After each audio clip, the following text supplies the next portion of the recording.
Queridos, todo final de ano, eu trago a mesma palavra. Hoje não vai ser. Fiquei um pouco frustrada porque eu queria falar sobre um assunto, mas Deus me deu outro, então tem que obedecer Ele, né? Se eu chegar aqui e falar o que eu quero, vai ser muito bom para mim, mas muito ruim para vocês. E no futuro, muito ruim para mim também. A Bíblia é nova, então é difícil de passar as páginas.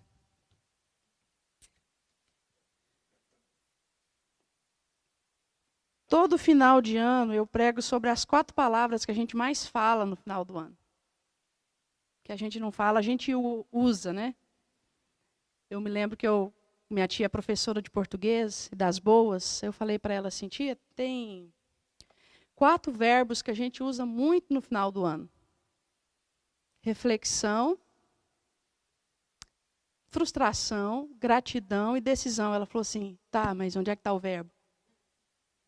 Eu falei, não é verbo? Ela, não.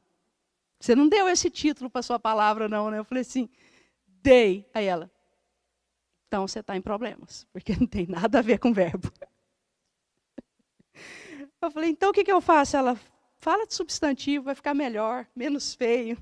Então tá bom. Ela, fala, Cris, as 4 atitudes, fala outra coisa, não fala verbo, não fala substantivo, fala nada disso. Muda o título. Eu falei, tudo bem.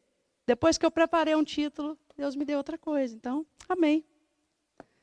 Semana passada a pastora falou conosco sobre frustração, que é algo muito comum no final de ano.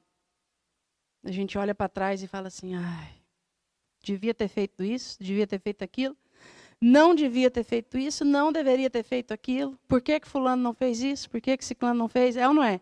É o que passa pela cabeça da gente. E ela falou muito bem sobre a frustração que nós sentimos com relação às outras pessoas, a frustração que nos para, e que quando nos para, muitas vezes nos faz retroceder. Mas eu quero falar algo de uma frustração nessa manhã, uma frustração diferente. Muito comum no final de ano. Algumas pessoas como um ano inteiro. A gente poderia ver sobre a frustração de Asaf, no Salmo 73, ele está frustrado com Deus. Ele fala assim, Deus é bom para Israel.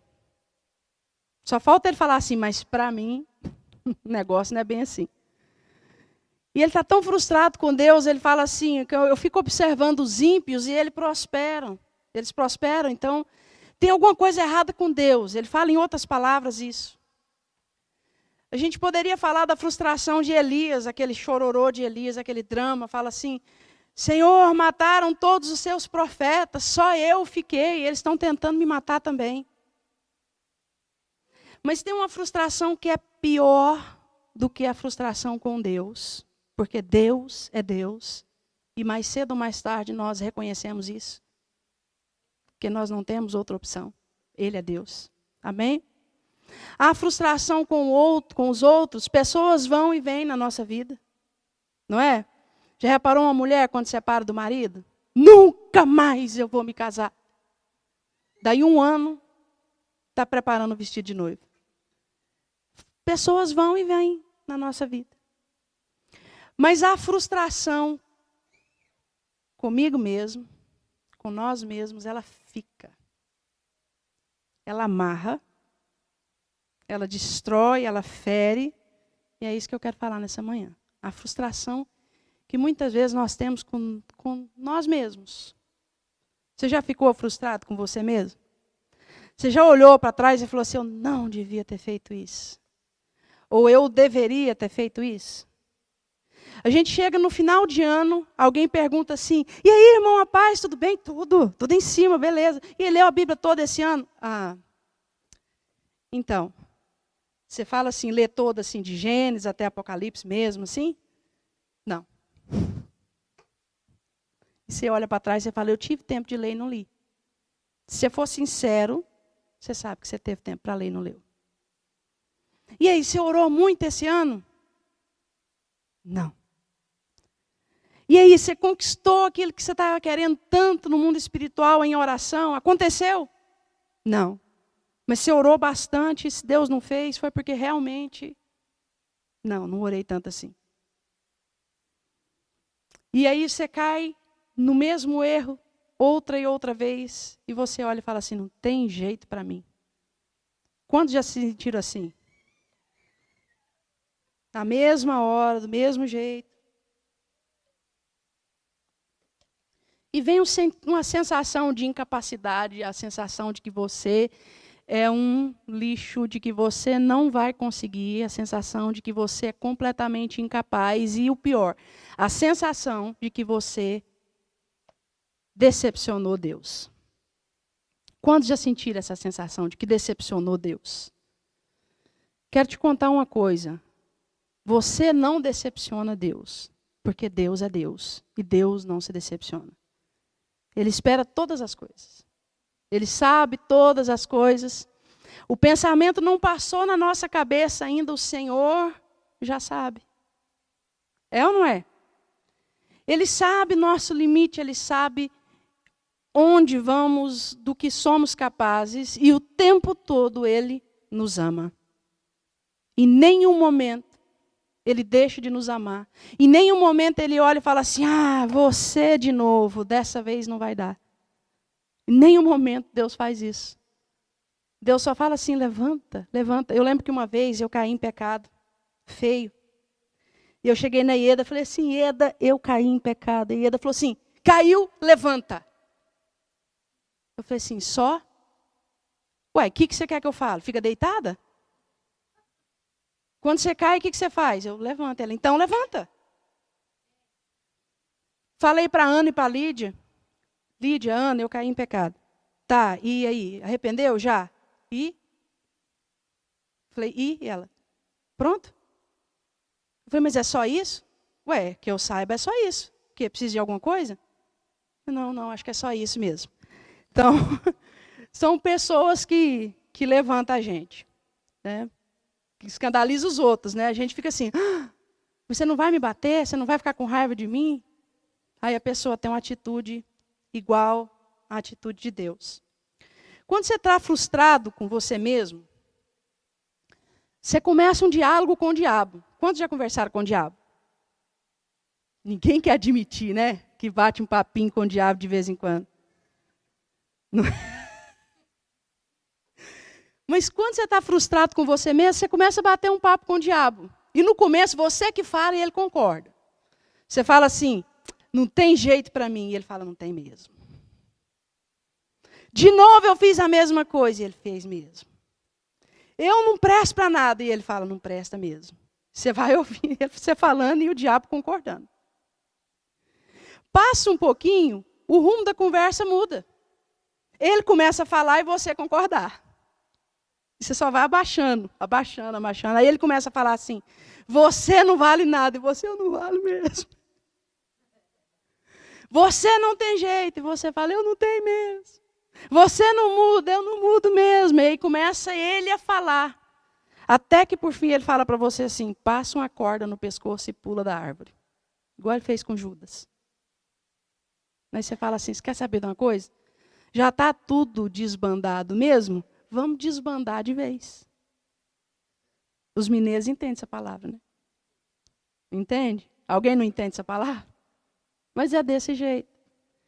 Então, quando nós estamos frustrados, nós temos duas opções. Ou a gente desenvolve esse diálogo saudável com o diabo, né? Você é um lixo, that's it, pronto, final, acabou.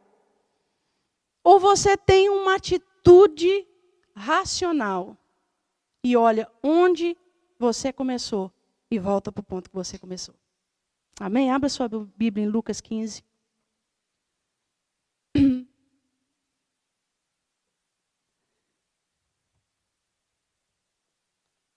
Todo mundo sabe de cor e salteado esse texto, mas nós vamos ler pelo menos a metade dele.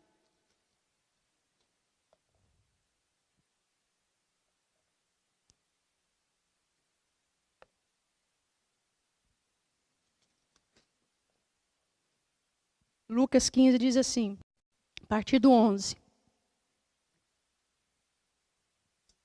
Disse mais, certo homem, quem disse mais? Quem está falando aqui? Jesus. Disse mais, certo homem tinha 2 filhos. O mais moço disse ao pai, dá-me a parte dos bens que me cabe por herança. Então o pai repartiu os bens entre eles. Poucos dias depois, o filho mais moço, juntando todas as suas coisas, partiu para um país distante. E lá desperdiçou seus bens, vivendo de modo irresponsável. E depois de gastar tudo, houve naquele país uma grande fome. E ele começou a passar necessidade. Então se colocou a serviço de um dos cidadãos do país. E este o mandou para os seus campos para cuidar de porcos. Ele desejava encher o estômago com as alfarrobas que os porcos comiam, mas ninguém lhe dava nada. Ele, porém, caindo em si, disse, quantos empregados do meu pai têm fartura de comida, e eu estou aqui passando fome. Vou me levantar, irei até meu pai, e lhe direi, pai, pequei contra o céu e contra ti. Não sou mais digno de ser chamado teu filho. Trata-me como um dos teus empregados. E levantando-se, foi para o seu pai. Estando ele ainda longe, seu pai o viu, encheu-se de compaixão e, correndo, lançou-se ao pescoço e o beijou. E o filho lhe disse, pai, pequei contra o céu e contra ti. Não sou mais digno de ser chamado teu filho. Mas o pai disse aos servos, trazei depressa a melhor roupa e vestiu. Ponde-lhe um anel no dedo e sandália nos pés. Trazei também o melhor bezerro e matai-o. Olha o churrasco rolando. Comamos e alegremo-nos, porque este meu filho estava morto e reviveu. Havia se perdido e foi achado. E começaram a se alegrar. Aleluia. Acho que esse texto é um dos textos mais fortes da palavra de Deus, né? Queridos, hoje nós estamos num contexto que nunca houve tantos desviados do Pai como há hoje. Mas não estão lá fora. Muitas vezes estão aqui, sentados nos bancos das igrejas. Mas completamente afastados do Pai. Desperdiçando os seus bens, desperdiçando os seus dons, os seus talentos, os presentes que o Pai deu, gastando de forma irresponsável, de forma dissoluta, até chegar um momento que vai se esgotar. Quando eu estava preparando essa palavra, aconteceu algo interessante, eu até chamei a pastora e a Débora lá no meu quarto e falei assim, vocês são testemunhas do que aconteceu aqui. Porque o título dessa palavra é O Tempo Para. Você vai entender por quê. Eu sei que você ouviu a vida inteira que o tempo não para. Tem até música dizendo o tempo não para. Mas o tempo para. E na hora que eu pensei nisso, o tempo para, na hora que eu comecei a orar ontem no meu quarto, ontem à noite, eu fui tocar um pouquinho. Eu tenho um relógio de areia, que eu sou apaixonada por relógio de areia, ampulheta. Sabem o que é? Eu virei o meu relógio de areia, e vocês sabem que a areinha fica caindo, né? Óbvio. Que você virou. O relógio de areia parou. Vocês acreditam nisso? Ele caiu um tempo de areia assim, e na hora que Deus estava falando comigo sobre o tempo, que o tempo para, e eu olhei para o relógio de areia e falei assim, não. Eu não acredito nisso. Eu nunca vi o relógio de areia parar. Eu chamei a pastora, eu falei, pastora, vem aqui. Olha aqui, a Débora foi também. Eu falei assim, olha isso, vocês são testemunhas, dá uma olhada nisso. O relógio de areia está parado. Não é verdade, pastora? Ela viu isso, o relógio de areia. Eu não sei se começou a descer de novo, porque eu não toquei nele. Eu falei assim, eu quero tirar uma foto. Depois que eu tirei a foto, eu me senti o ser humano mais idiota da face da terra. Foto, ele vai estar parado, né? Sério, tirei a foto para provar para vocês, mas não vou mostrar, ok? Pula essa parte, vamos deixar isso para lá. Né? Devia ter filmado pelo menos 5 minutos, Danilo não vai aguentar. Agora o Danilo vai ter crise de riso parado.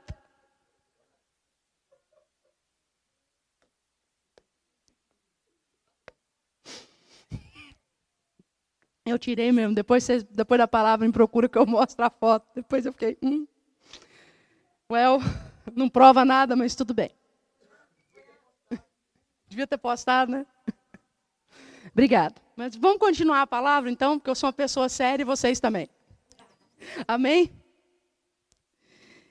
Esse rapaz, ele fez o que muitos de nós fazemos. Ele fez um tanto de besteira. Há palavras inteiras falando sobre os 2 irmãos, falando sobre o outro irmão que ficou com ciúme. Palavras interessantes, porque nós igreja, não somos preparados para receber filho pródigo. Nós queremos que a pessoa passe por uma punição, porque, afinal de contas, ela saiu da igreja. Então, a gente quer que ela seja punida antes dela voltar. Imagina se alguém volta hoje e a pastora põe no altar amanhã. Você vai ficar indignado. Virou baderna nessa igreja. Mas o pai, na verdade, ele colocou, né? Vestes novas e anel no dedo. Mas tudo bem, não é sobre isso que eu quero falar. Esse rapaz fez um tanto de besteira que às vezes a gente faz. E a gente não fala que está fazendo e a gente não reconhece que fez. Ele pediu a parte dele da herança, não sei se vocês perceberam no texto, o pai divide para os 2, já dá a parte do outro também. Ele fica ali um tempo com o pai e depois ele vai para uma terra distante. E ele vai gastar aquilo que Deus deu. Você e eu temos coisas especiais que Deus nos deu em Cristo. E muitas vezes nós temos gastado essas coisas de forma dissoluta, de forma irresponsável. Às vezes Deus te deu um dom. Onde você chega, as pessoas gostam de você. Quantos aqui são como eu? Onde chega, as pessoas gostam de você. Não é todo mundo que é assim. Gente, está tão calor nesse lugar que eu tenho a impressão que eu vou desmaiar, mas tudo bem. Vou pular isso também. Água, só jogar na cabeça.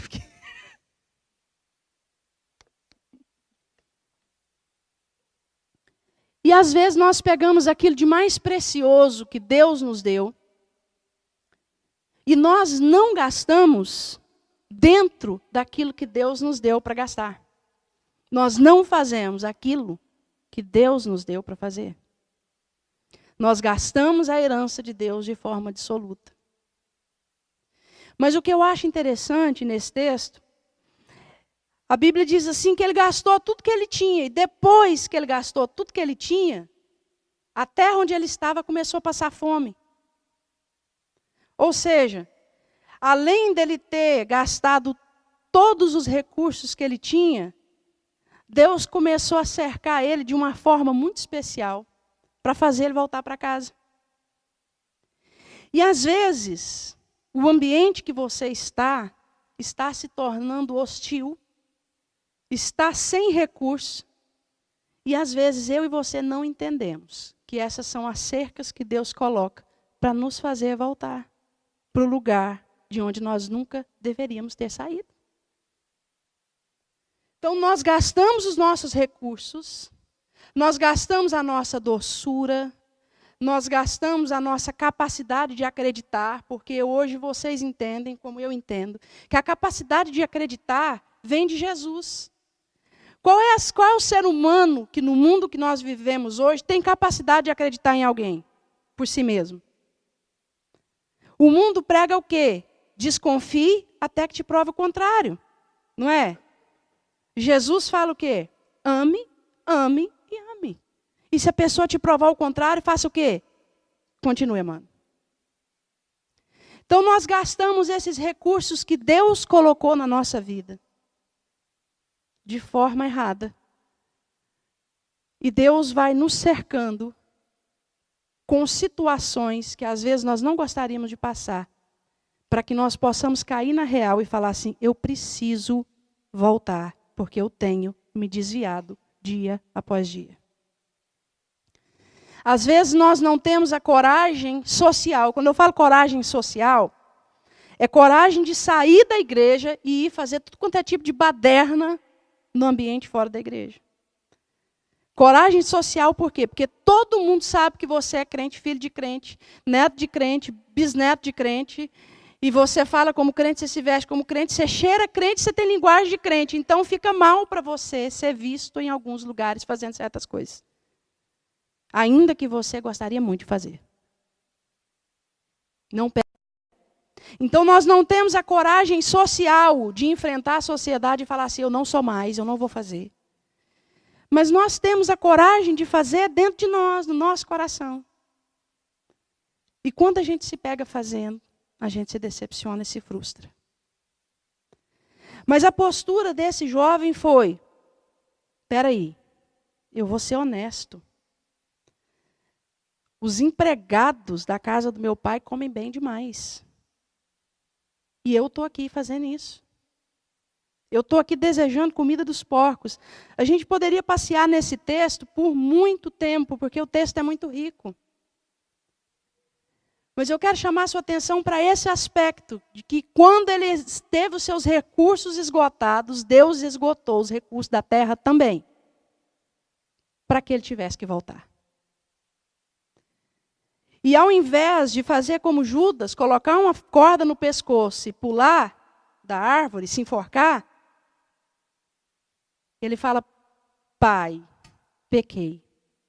Mas é interessante que ele fala antes, ele traça uma estratégia, ele fala assim, eu vou chegar para o meu pai, e eu vou dizer assim, pai, eu pequei contra o céu, pequei contra o Senhor, não sou digno de ser chamado seu filho. Não é isso que ele fala que ele vai fazer? Vamos ler de novo? Olha o versículo 18. Eu vou me levantar, irei até meu pai e lhe direi, pai, pequei contra o céu e contra ti. Não sou mais digno de ser chamado teu filho.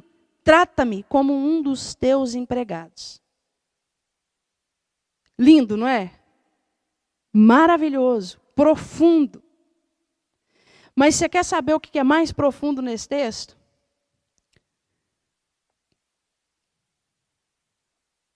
Olha só, versículo 21. Quando ele chega diante do pai dele, ele diz, pai, pequei contra o céu e contra ti. Não sou mais digno de ser chamado teu filho. Vocês perceberam? Na Bíblia nada está escrito por acaso. Quando tem um texto assim, que a pessoa diz assim, eu vou fazer isso, e ela faz, geralmente a Bíblia diz assim, e assim o fez. Vocês repararam que aqui repete? Primeiro ele pensa, e ele decide com ele mesmo. Espera aí, deixa eu ser honesto aqui. Lá era bom, eu pequei contra o meu pai. Então eu vou lá e eu vou falar para o meu pai que eu pequei contra ele, que eu pequei contra o céu, e que eu não sou nem digno de ser chamado de filho. Quando chega mais na frente, o texto mostra ele chegando e ele fazendo isso. Isso não está aqui por acaso. Porque tem que haver em nós coerência com o nosso pensamento, com as nossas atitudes. Não adiantava nada ele pensar, ele imaginar, e chegar diante do Pai e ele não fazer.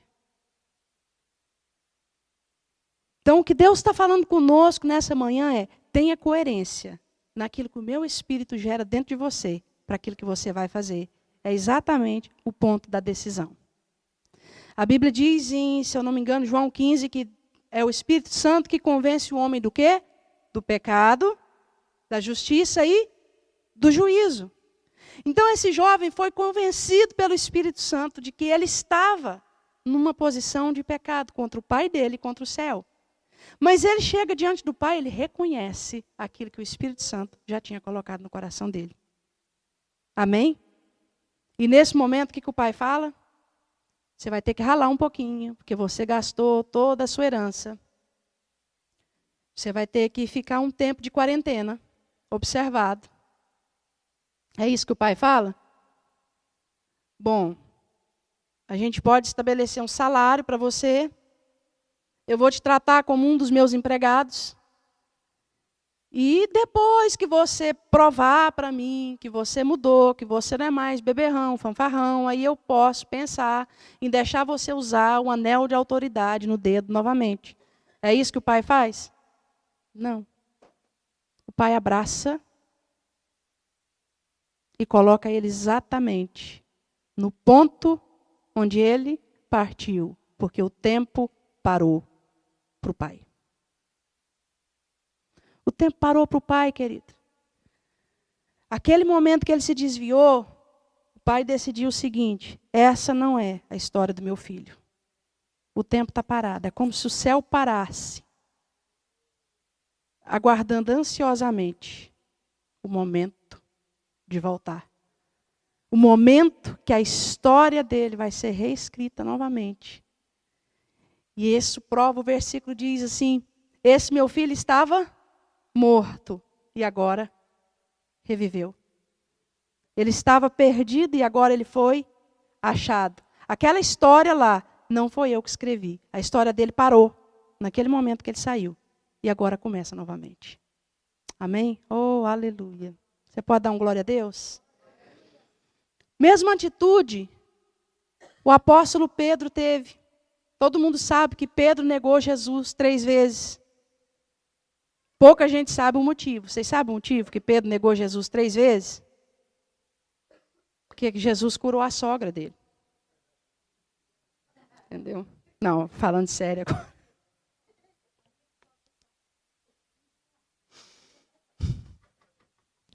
A hora que perguntaram para o Pedro assim: Pedro, você conhece esse homem? Ele falou assim: curou minha sogra, agora ele vai ver, vou descontar. Pedro com aquela esperança de que a sogra dele, né, fosse visitar o céu. Mas não, Jesus curou. Mas amém. Fecha parênteses. Cadê os jovens? Diz que o Isaac abre parênteses e não fecha.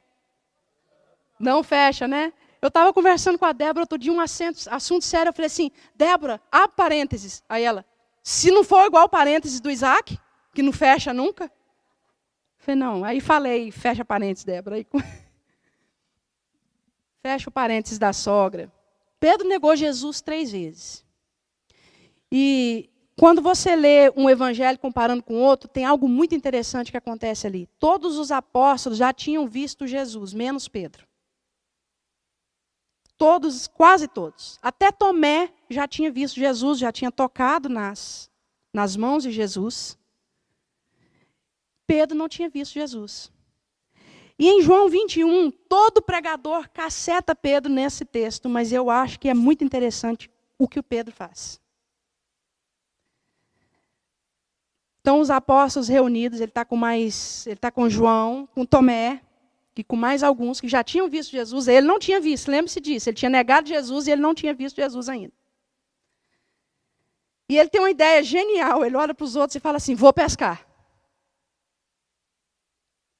E os outros falam assim: vai mesmo, Pedro, vamos. E a Bíblia diz assim: e eles o incentivaram a pescar. Vai mesmo, Pedro, vai pescar. Queridos, quando Pedro foi chamado, que vocês se lembram? Lembram? Lucas 5, Marcos 5. Não, Lucas 5. Fala exatamente como Pedro foi chamado. Foi num dia de uma pesca maravilhosa, não foi? Que ele se lança nos pés do Senhor e fala por quê para Jesus? Se afaste de mim, eu sou um pecador. A história é, Pedro jogava a rede a noite inteira e não pescava nada, e Jesus chega e fala, lança a rede ali. Eles pescaram, a rede quase arrebentou de tanto pegar peixe. E Pedro, então, maravilhado, Jesus fala para ele: vem comigo que eu vou fazer de você o quê? Pescadores de homens. Então Pedro, naquele momento do final da vida de Jesus, Jesus morreu. Ele frustrado, decepcionado com ele mesmo, não era com Jesus, era decepcionado com ele mesmo. Ele se lembra, foi numa pesca que eu encontrei Jesus. Foi naquele lugar que eu encontrei Jesus. Quantos aqui já foram apaixonados? Gente, 6 casados não levantar a mão, o negócio que é complicado, hein? Ai, tio Rodrigo. Esse tio Rodrigo é um doce.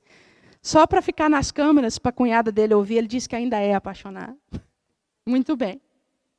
Quando você conhece uma pessoa num lugar, o que você faz? Você dá um jeitinho de ir lá de novo. Não é? Você dá um jeitinho de ir lá de novo. Fica parecendo um bobo. Indo num lugar que não tem nada a ver com você, várias vezes, no mesmo horário, para ver se você vê a pessoa de novo. Eu penso que o que passou pela cabeça de Pedro foi o seguinte: eu vou no lugar onde tudo começou, para ver se começa tudo de novo. Porque todo mundo já viu Jesus, eu não vi ainda. E como que eu vou provar isso para você? Pelo que aconteceu. O que aconteceu, queridos? Pedro jogou a rede a noite inteira. E eu penso que naquela esperança dele de se encontrar com Jesus de novo, ele deve ter jogado a rede e pensado assim: não tem nada não.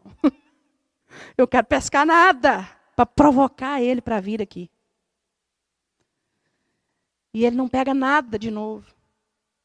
E Jesus chega na praia e fala para eles o quê? Vocês têm alguma coisa de comer? Eles estavam a uma distância de 100 metros.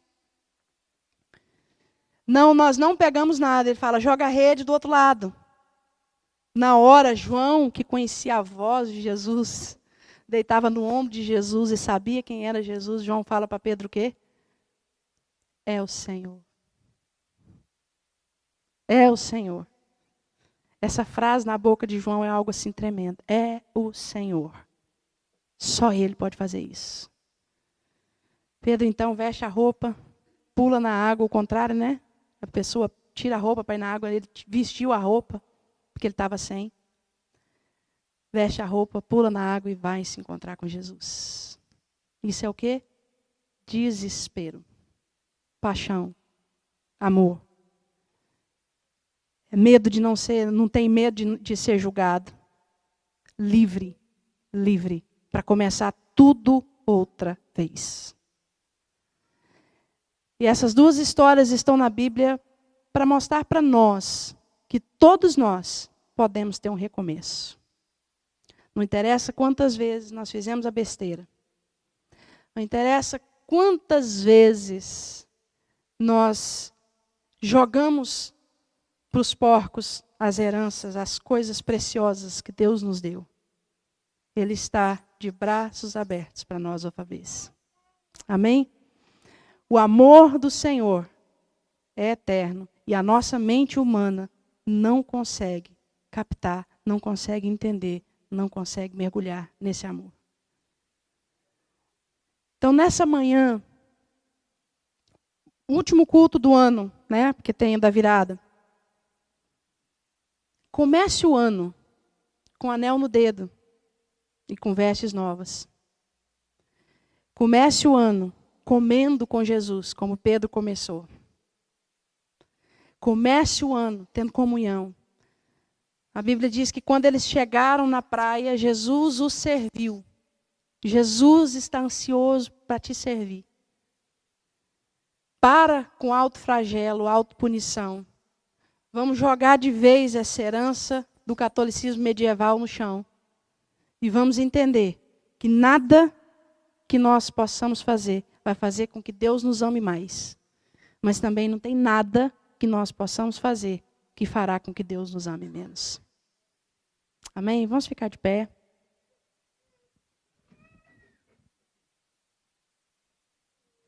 A única coisa que nós temos que ter é uma crise de honestidade com nós mesmos. Seja honesto com você mesmo. Você sabe qual foi o momento que o tempo parou. Você sabe qual foi o momento que as coisas da sua vida pararam e Deus está ávido para continuar essa história. Ainda que você esteja dentro das 4 paredes da igreja, as 4 paredes da igreja não é o corpo de Cristo. Inserido no corpo de Cristo, você e eu só estamos se nós estivermos em comunhão com Ele. A comunhão com os irmãos é excelente, muito bom, mas hoje nós temos muitos irmãos convivendo conosco, completamente desviados do Pai. E nós precisamos voltar. Nós precisamos desse relacionamento com o Pai novamente. Nós precisamos ter coragem de olhar para o Pai e falar: Pai, eu pequei contra o céu, pequei contra o Senhor. Aquilo que o Senhor me deu eu tenho usado de forma errada, eu não tenho usado. naquilo que o Senhor preparou para que eu usasse.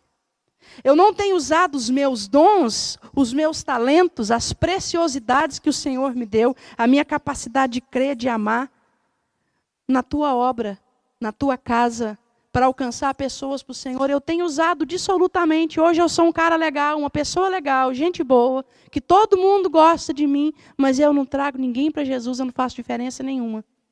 Porque eu não tenho usado aquilo que o Senhor me deu, para o propósito para o qual o Senhor me deu. Abaixe sua cabeça, comece a orar. Qual foi o momento na sua vida que o tempo parou para você? Qual foi o momento na sua vida que Deus disse assim, para a história dele, porque essa não é a história dele. Essa não é a história que eu estou escrevendo. Os céus pararam. Volta para o início. Volta para o mesmo lugar. Deus, nós estamos aqui, Pai.